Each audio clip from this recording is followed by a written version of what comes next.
Hello everybody, welcome to Magnet Brains. This is Shweta Thakur, your social science educator. Magnet Brains एक ऐसा platform है जहाँ kindergarten से लेके क्लास 12 तक के सभी वीडियो कोर्सेज प्रोवाइड करवाए जाते हैं. That to be free of cost, and we also provide you CBSE and other state board like UP, Bihar, MP, Rajasthan और दिल्ली बोर्ड के fully organized courses with daily practice paper.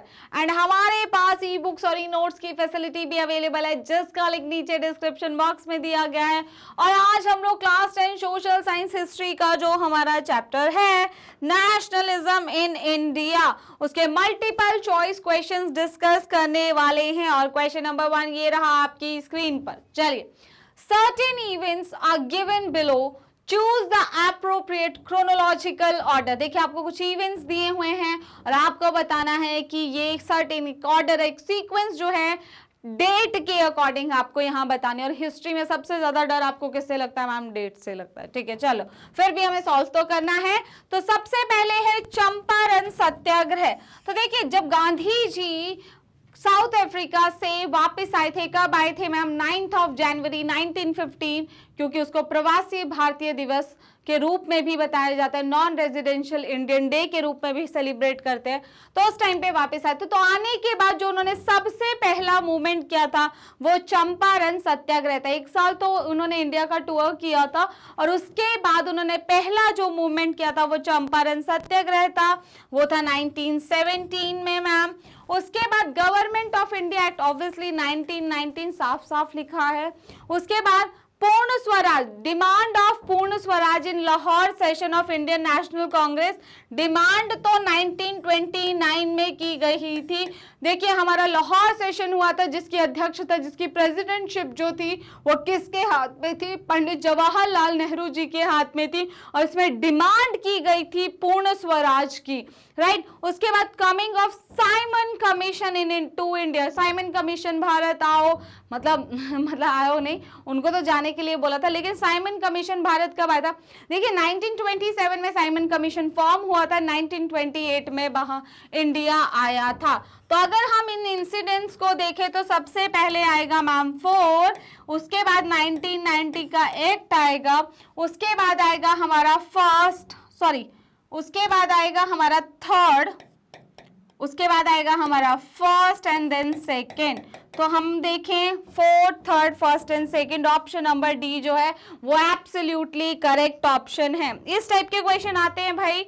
चलिए, question number 2 कहता है, in which of the following Indian National Congress session the idea of non-cooperation movement was accepted. तो इनमें से कौन से वाले सेशन में जो है idea of non cooperation movement कि भाई असहयोग आंदोलन जो है चलाया जाएगा? देखिए, हमारे गांधी जी की एक बुक थी हिंद स्वराज, वेरी इंपॉर्टेंट, आपको याद रखना है. हिंद स्वराज जो कब पब्लिश हुई थी मैम? 1909 में. 1919 में हमारी एक बुक पब्लिश हुई थी जिसका नाम था हिंद स्वराज. और उस बुक का मेन मोटिव क्या था? उसमें बुक में क्या कहा गया था? उसमें ये कहा गया था कि आपको पता है ब्रिटिशर्स इंडिया में क्यों रह रहे हैं? क्योंकि हम कॉपरेट कर रहे हैं. जिस दिन हम उन्हें कॉपरेट करना बंद कर देंगे, ब्रिटिशर इंडियंस जो है यहां से क्या होगा मैम? वो यहां से चले जाएंगे. ये गांधी जी ने बोला था. तो इसी के चलते एक नॉन कॉपरेशन मूवमेंट हमारा आया था और उसका जो मूवमेंट एक्सेप्ट किया गया था, जो नागपुर का सेशन हुआ था दिसंबर 1920 में, राइट. चलिए, question number 3, study the picture and answer the question that follows. Which of the following events was related to this image of Gandhi ji? हमें गांधी जी की इमेज दिखाई दे रही है. तो ये कौन सी इमेज, कौन से इंसिडेंट? देखिए, nationalism in India and nationalism in Europe जो आपका चैप्टर है, इन सभी में आपने जो पिक्चर्स है उनको अच्छे से स्टडी करना है.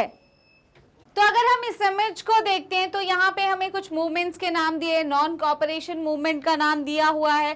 फिर उसके बाद अगर हम लोग बात करें, यहाँ पे खेड़ा मूवमेंट की बात हो रही है। खेड़ा मूवमेंट जो है हमारे गुजरात में हुई थी। उसके बाद जो है दांडी मार्च की बात हो रही है, साथ में जो है हमारा नन ऑफ दीज दिया है। तो अगर देखें ये इमेज है किसकी, दांडी मार्च की, जो शुरू की गई थी गांधी जी के द्वारा 12 मार्च 1930 को।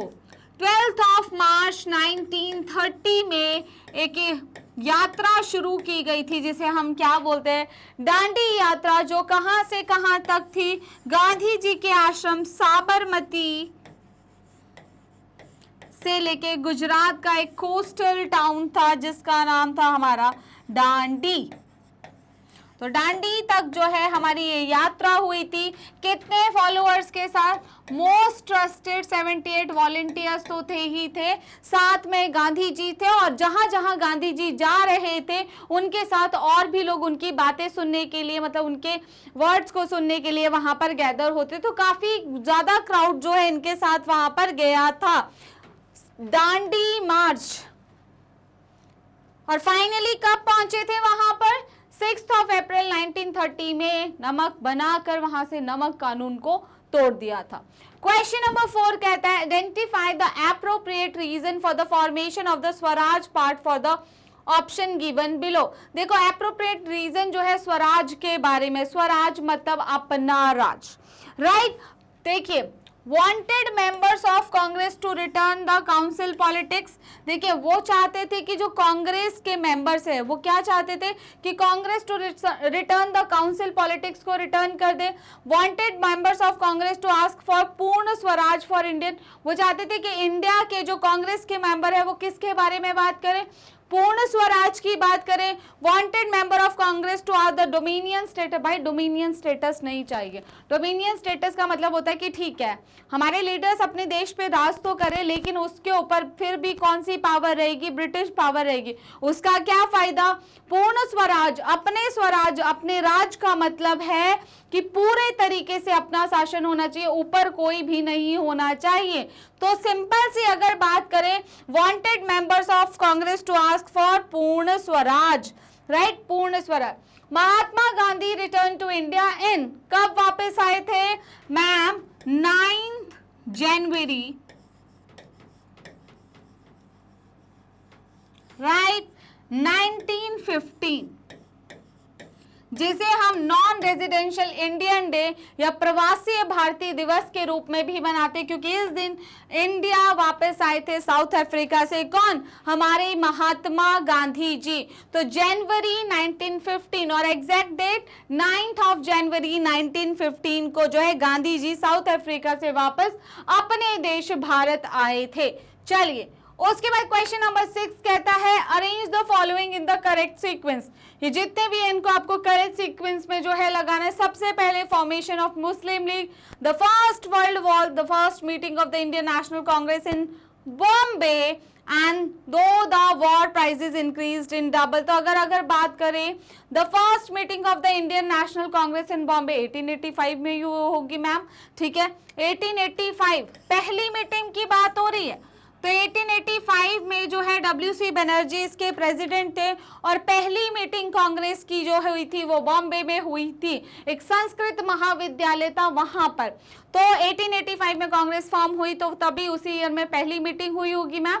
तो ये हो गई पहली मीटिंग। उसके बाद फर्स्ट वर्ल्ड वॉर कब हुआ है, 1914 में हुआ है। अब यहीं से आपको आइडिया लग जाएगा the first meeting of Indian national Congress, यही सबसे पुराना इंसिडेंट है जो कब हुआ था, ये थर्ड ऑप्शन है। फिर उसके बाद फॉर्मेशन ऑफ मुस्लिम लीग, फिर हमारा the first world war and war prices. तो देखिए ऑप्शन नंबर डी जो है वो एब्सोल्युटली करेक्ट है। चलिए क्वेश्चन नंबर 7 क्या कहता है, arrange the following in the correct sequence. Rowlatt act pass कब, 1919 में मैम रॉलेट एक्ट पास हुआ था। The partition of Bengal officially came into existence, जो पार्टीशन ऑफ बंगाल जो हुआ था उसके बाद वो 1905 का इंसिडेंट है। सत्याग्रह मूवमेंट इन अहमदाबाद, अहमदाबाद में अहमदाबाद मील स्ट्राइक की अगर हम बात करें, सत्याग्रह मूवमेंट इन खेड़ा, तो खेड़ा में पहले हुआ था फिर उसके बाद अहमदाबाद हुआ था। इनसे पहले इन दोनों से पहले सबसे पहले हुआ था द पार्टीशन ऑफ बंगाल जो हुआ था, तो ऑप्शन नंबर 2, तो ऑप्शन नंबर 2 इन दोनों में, तो ये तो एलिमिनेट हो गया। सबसे पहले क्या हुआ था मैम, पार्टीशन ऑफ, उसके बाद हुआ था खेड़ा मूवमेंट हमारा, तो ऑप्शन नंबर 4 जिसमें है ये हमारा राइट है, sorry option number 3, sorry Ahmedabad mill strike, और उसके बाद हमारा खेड़ा मूवमेंट। चलिए question number 8, what did the Rowlatt Act 1919 presume, हमारा जो रॉलेट एक्ट था वो क्या प्रेज्यूम करता था, देखिए डिटेंशन ऑफ पॉलिटिकल प्रिजनर। देखिए हमारे जो रॉलेट एक्ट था उसमें जो पॉलिटिकल प्रिजनर्स थे उनको बिना किसी ट्रायल के 2 इयर्स के लिए डिटेन कर दिया जाता था। तो देखिए मैम, क्या ये फोर्स रिक्रूटमेंट था आर्मी में, ये तो वर्ल्ड वॉर के टाइम पे कर रहे थे। फोर्स मैनुअल लेबर है, equal pay for equal work है, नहीं मैम ये डिटेंशन है। पॉलिटिकल प्रिजनर्स को बिना ट्रायल के किस में डालना है, जेल में डालना है, तो ऑप्शन नंबर ए जो है एब्सोल्युटली करेक्ट है। क्वेश्चन नंबर 9 आता है, why did Gandhi ji organise satyagraha in 1917 in Kheda district of Gujarat.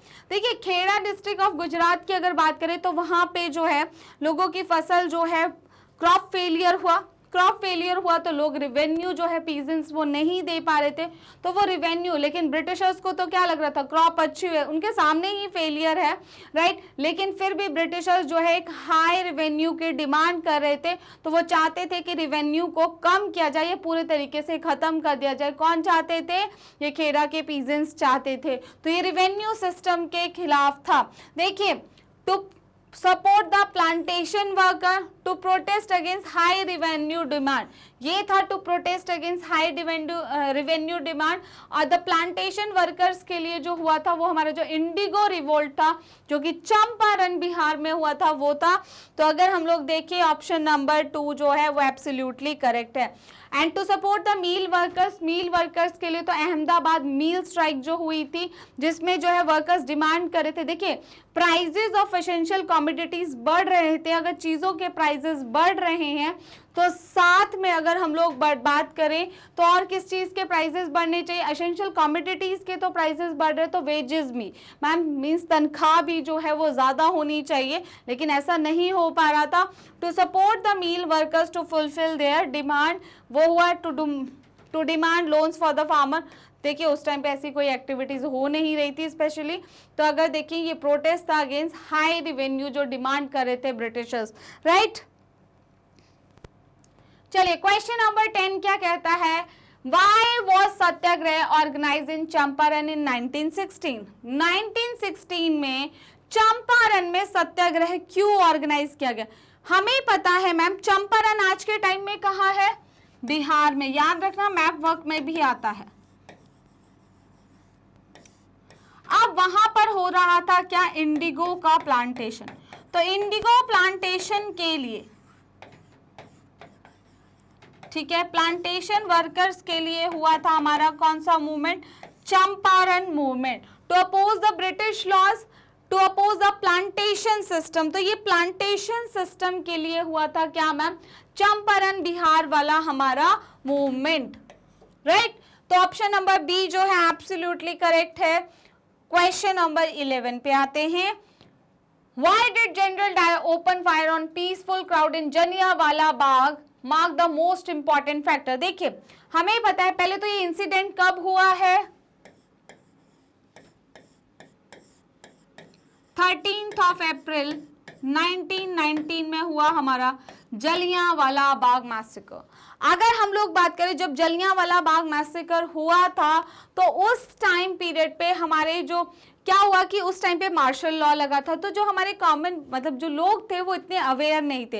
And martial laws में ये होता है कि मोस्टली जो आप क्राउड को लेके इकट्ठा नहीं हो सकते हो। अब वहाँ पे जो है लोग पीसफुली जो है बैसाखी का फेयर सेलिब्रेट कर रहे थे। एंड साथ में अगर हम लोग बात करें कि वहाँ पे कुछ जो है गवर्नमेंट की जो ब्रिटिशर्स की पॉलिसी, स्पेशली जो एक्ट आया था रॉलेट एक्ट, जिसमें जो है बिना किसी ट्रायल के जो है डिटेन किया जा रहा था पॉलिटिकल प्रिजनर्स को, उनके बारे में डिस्कस करने के लिए वो लोग इकट्ठा हुए थे।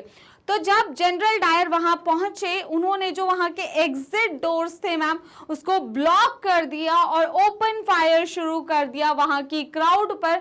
जब उन्होंने ओपन फायर शुरू किया तो उसमें जो है हंड्रेड्स ऑफ पीपल जो है मारे गए। तो देखिए, to punish the Indians, to take revenge for breaking martial law, to create a feeling of terror and awe in the mind of Indian, to disperse the crowd। तो देखिए, disperse the crowd करने के लिए करते ना तो हवा में गोलियां चलाते, लोगों पर गोलियां नहीं चलाते, तो मैम तब भीड़ अपने आप ही बिखर जाती।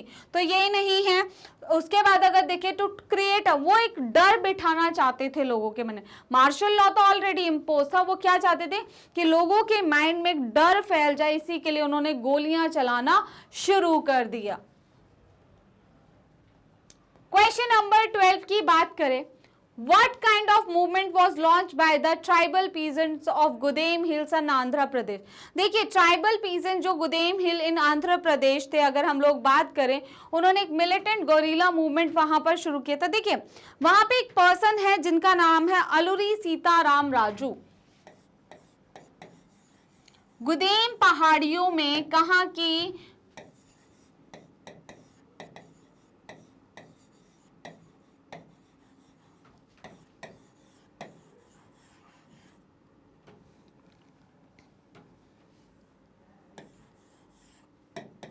आंध्र प्रदेश में, ठीक है।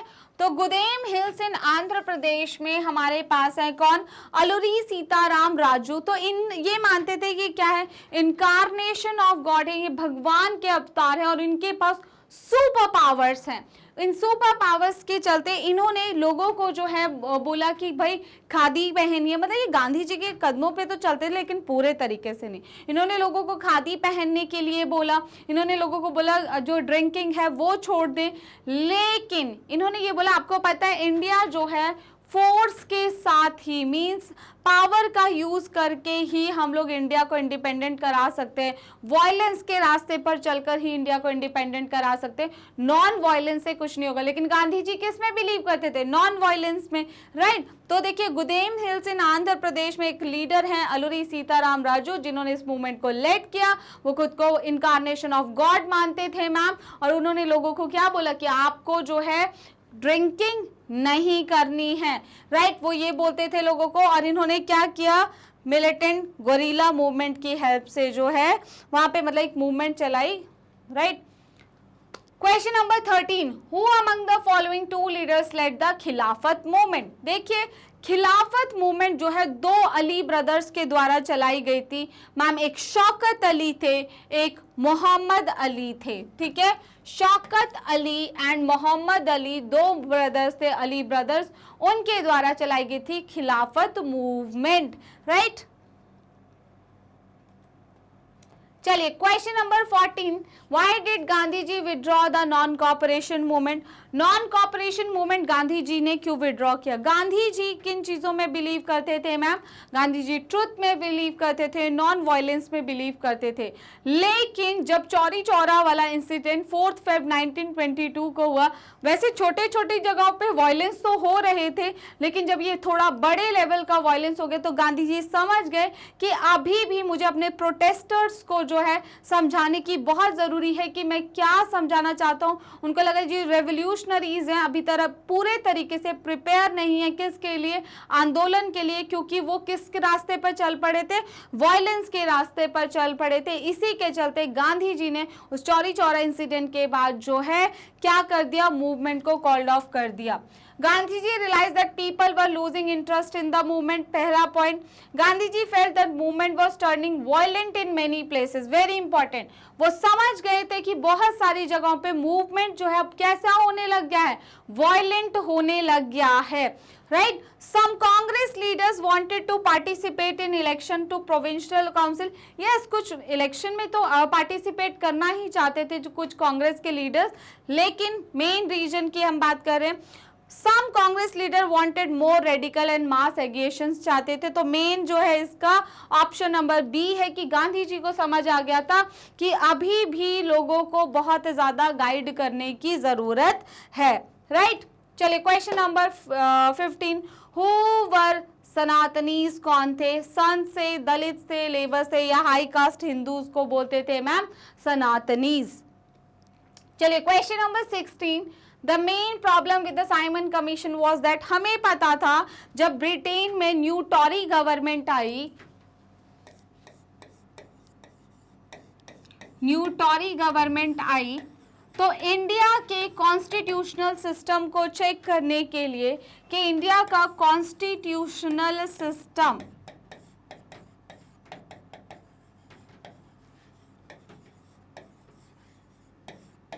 इंडिया का कॉन्स्टिट्यूशनल सिस्टम जो है वो किस तरीके से, मतलब जो इन 1960 में जो एक्ट आया था उसमें ये था कि इंडिया का एक new administrative and constitutional system जो बनाया जा रहा था, क्या वो सही तरीके से काम कर रहा है, उसका फंक्शनल सिस्टम देखने के लिए जो है न्यू टॉरी गवर्नमेंट ने एक कमीशन को नियुक्त किया जिसका नाम था साइमन कमीशन, क्योंकि उसके हेड थे सर जॉन साइमन। ये साइमन कमीशन कहाँ आया? इंडिया में आया। जब साइमन कमीशन इंडिया में आया, ठीक है, जब साइमन कमीशन कहाँ आया?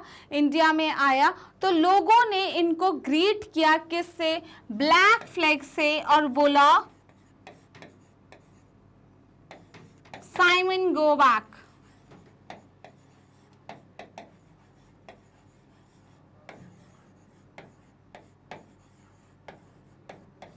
Simon go back. तो ये जो साइमन गो बैक चल रहा था तो इनको बोला गया कि क्या? Simon go back. क्यों बोला गया? क्योंकि इसमें not a single Indian member, not a single Indian member, इसमें एक भी इंडियन मेंबर नहीं था। तो देखिए, it was an all British commission, it was formed in Britain, या it was set up response to the nationalist movement, it supported the Muslim League. देखिए कोई फर्क नहीं पड़ता ये ब्रिटेन में सेटअप हुआ हो, लेकिन इसमें इंडियन किसका फ्यूचर, किसका एडमिनिस्ट्रेटिव सिस्टम देखा जा रहा है, किसका कॉन्स्टिट्यूशनल सिस्टम देखा जा रहा है कि वो वर्क कर रहा है, इंडिया का। तो उसमें कौन अच्छे से बताएगा? इंडियंस अच्छे से बताएंगे या ब्रिटिशर? वो तो जाके यही रिपोर्ट देंगे नहीं सब सही चल रहा है। इसी के चलते जो है उसको ब्लैक फ्लैग से ग्रीट किया गया, क्योंकि उसमें not a single Indian member था। वो कमीशन सारा किसका बना हुआ था? सारे ब्रिटिश मेंबर थे। तो it was an all British commission, option number A. Question number 17, Hind Swaraj was written by. Hind Swaraj book जो है वो किसके द्वारा लिखी गई है? 1909 में हिंद स्वराज बुक लिखी गई, और इस बुक को लिखा गया बाय महात्मा गांधी के द्वारा। इसी बुक में गांधी जी ने बोला था, आपको पता है ब्रिटिशर इंडिया में क्यों रह रहे हैं? क्योंकि हम उनको सपोर्ट कर रहे हैं। द डे हम उनको सपोर्ट करना बंद कर देंगे, ब्रिटिशर्स यहां से चले जाएंगे। Mahatma Gandhi, option number B is the right answer. Question number 18 क्या कहता है? Why did the Indian oppose the Rowlatt Act? Rowlatt Act को क्यों अपोज किया जा रहा था? भाई इसने ब्रिटिश गवर्नमेंट को इतनी ज्यादा एनॉर्मस पावर दे दी कि बिना किसी ट्रायल के किसी को भी 2 इयर्स के लिए डिटेन कर लिया जाएगा, राइट? तो देखिए, it was introduce the salt law, बिल्कुल नहीं, सॉल्ट लॉ वाली बात है ही नहीं। टैक्सेस ऑन लैंड, मैम इसने ब्रिटिश पावर को ब्रिटिश जो है उनको एक पावर दे दी थी to arrest and detain a person without a trial. आप किसी भी पर्सन को बिना ट्रायल के क्या कर सकते हैं? डिटेन कर सकते हैं। तो ऑप्शन नंबर सी जो है एब्सोल्युटली करेक्ट आंसर है। Question number 19, identify the appropriate reason why Gandhi ji took up Khilafat issue for the option given below. देखिए, अब गांधी जी को एक मास मूवमेंट करना था जिसके लिए सबसे ज्यादा इंपॉर्टेंट था यूनाइट करना। देखिए, इंडिया हिंदू मुस्लिम दोनों की ही कंट्री है, तो इट वाज वेरी इंपॉर्टेंट, बहुत जरूरी था कि दोनों को यूनाइट किया जाए और मिलके हम जो है स्ट्रगल करें अपने इंडिपेंडेंस के लिए। इसी के लिए जब खिलाफत इशू हुआ तो गांधी जी ने को लगा कि ये बहुत अच्छा टाइम है कि मुस्लिम्स भी हमारे साथ आएंगे और मिलकर जो है हम इशू पे लड़ेंगे आगे, राइट। इससे जो है हम एक बड़ा मूवमेंट कर सकते हैं, जिस मूवमेंट का नाम था non cooperation movement. He wanted to bring the Muslim into the freedom struggle, Muslim fear to join the freedom movement, he wanted to decree import of foreign goods. भाई फॉरेन गुड्स का तो ma'am कुछ भी नहीं है यहाँ पे। He wanted to bring Hindus and Muslim closer together for a united movement. मैं बोल रही हूँ ना, वो चाहते थे इस इशू के साथ जो है मुस्लिम भी हिंदूज के साथ मिलकर जो है हम यूनाइट हो जाए और साथ में एक बड़ा मूवमेंट करें। Option number D absolutely correct. Why was the countryside in turmoil by 1930? जो कंट्री साइड था, मतलब जो हमारे विलेजेस थे उनमें जो है सिचुएशन खराब क्यों थी 1930 में? क्योंकि मैम विलेजेस में उस टाइम पे प्रोडक्शन जो है वो बहुत ज़्यादा कम हो रहा था, तो इसी वजह से एंड फूड की क्या हो गई थी, एक्यूट शॉर्टेज हो गई थी, बहुत ज़्यादा कमी हो गई थी, तो decreased production in agriculture, right. तो इसके साथ ही हमारे जो MCQs हैं ये खत्म होते हैं। आई होप आपको ये वीडियो पसंद आएगा। आप हमारी वीडियोस को देख सकते हैं YouTube पर एंड हमारी ऑफिशियल वेबसाइट www.magnetbrains.com पर। आप हमें फॉलो कर सकते हैं YouTube, Facebook, Instagram, Twitter, Telegram and WhatsApp पर। हमारे पास e notes and e books की फैसिलिटी भी अवेलेबल है, जिसका लिंक नीचे डिस्क्रिप्शन बॉक्स में दिया गया है। टॉप कोर्सेज की बात करें, CBSE board, Delhi board, Bihar board, UP board, MP board और राजस्थान बोर्ड्स की क्लासेस है हमारे पास। वैदिक मैथ्स की क्लासेस भी हैं, क्रैश कोर्स कराए जाते हैं एंड स्पोकन इंग्लिश की क्लासेस भी हैं। हम डील करते हैं इंग्लिश और हिंदी दोनों मीडियम के साथ। With this end of today's session, I hope you like this video. Don't forget to hit the like, share and subscribe button. See you all next time. Have a nice day.